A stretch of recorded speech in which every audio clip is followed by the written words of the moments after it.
कार्यक्रमाचे अध्यक्ष प्रमुख मान्यवर तसेच माझे वर्ग मित्र आणि मैत्रिणींनो, आज मी राजमाता जिजाऊ जयंती निमित्त तुम्हाला मी 2 शब्द सांगणार आहे. ते तुम्ही शांत चित्ताने ऐकावे माझी नम्र विनंती आहे.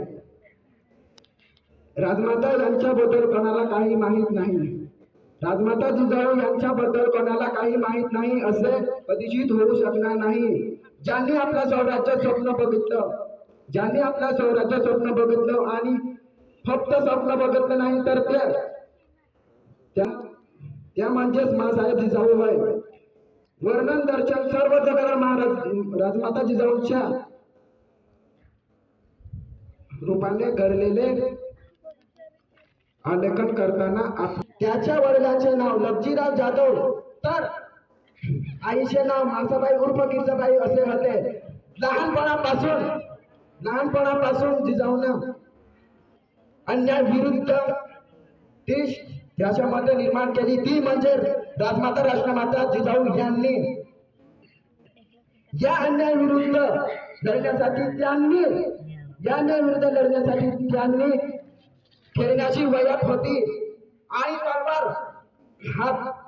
तलवार आणि दाल घेत युद्ध केले, कृत्य केले. आपल्या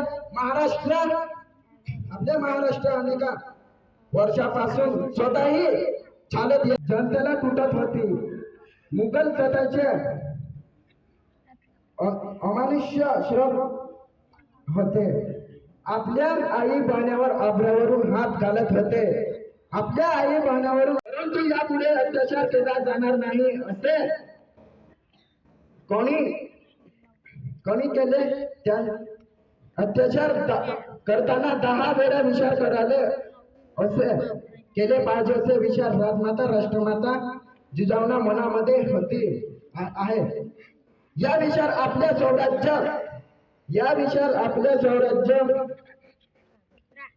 हुशारी मार्गून आपल्या राजमाता जिजाऊ माँसाहेब केले आणि 19 फेब्रुवारी 1630 रोजी यांचा पदवी शिवबाला जन्माला आल्यामुळे शिवबा जन्माला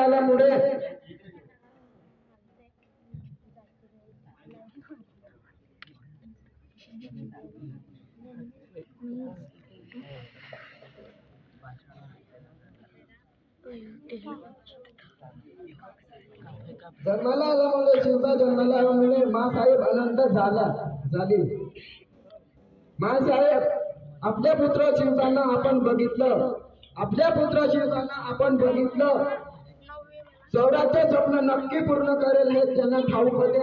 शिवबांना अगदी लहानपणापासून रामायण आणि महाभारतीय चरित्रकथा प्रकाश अनेक युद्ध कला त्यांनी छत्रपती शिवाजी महाराजांनी आणि स्वराज्य स्थापना